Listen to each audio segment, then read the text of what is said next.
Nosaltres anem a parlar sobre el realisme. Vosaltres sou? Som Raquel, Vicent, Marc i Anna.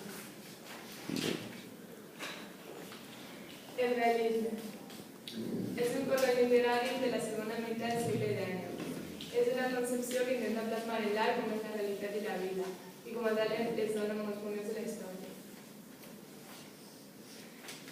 Com a moviment literari neix a França i posteriorment s'exporta a tot el món occidental.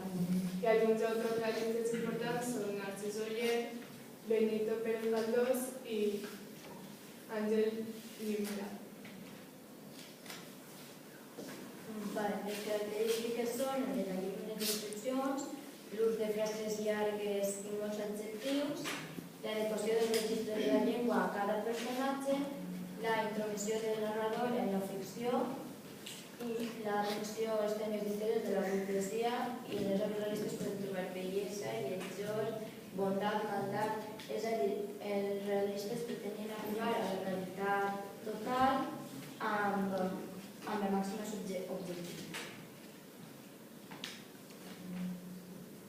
El gènere predominant és la novel·la, amb figures destacades com Honoré de Balzac.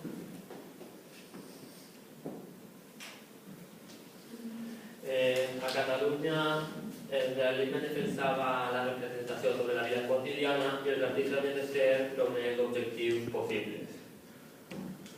I a Catalunya era un corrent artístic que el va introduir Ramon Martí i Alsina, que havien anat a París i havien conegut artistes innovadors. I Gustavo Courbet creia que la missió dels realistes era trobar la veritat i ajudar a combatre les injustícies socials.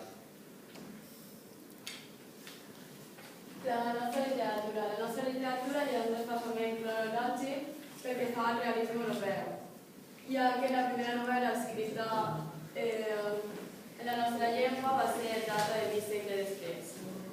A més, no tenim mostres de narrativa realista ni a València ni a les Illes, i podem destacar a Catalunya la figura de Narcís Oller. Aquest és Narcís Oller i hem posat un vídeo.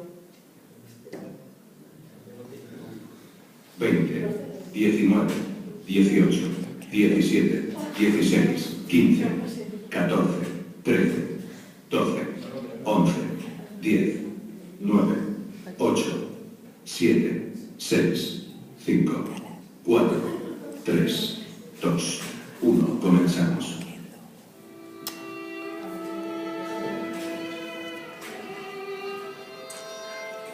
El realismo literario es una corriente estética que supuso una ruptura con el romanticismo, tanto en los aspectos ideológicos como en los formales, en la segunda mitad del siglo XIX. Balzac, junto con Stendhal, son considerados como los padres del realismo literario, aunque dieron inicio en la década de 1830 con las novelas de la serie de la comedia humana El Primero y Rojo y Negro y La Cartuza de Parma El Segundo. En la imagen una fotografía de Balzac de 1840. El origen del término aparece aplicado a la literatura hacia 1825 para referirse a la imitación por parte de los románticos de la naturaleza y al detalle descriptivo de algunos de sus novelistas. Más tarde, su significado se precisó para aplicarse a ciertos pintores como Gustave Courbet que, frente a los temas grandilocuentes y las escenografías aparatosas del romanticismo, llevaban a sus lienzos sencillas escenas de la vida cotidiana. Enseguida se aplicó el vocablo a las obras literarias animadas de un propósito análogo de recoger fieles testimonios de la sociedad de la época. Hacia 1850 en Francia una serie de escritores y críticos presentan al realismo como una nueva estética alejada o opuesta a la romántica.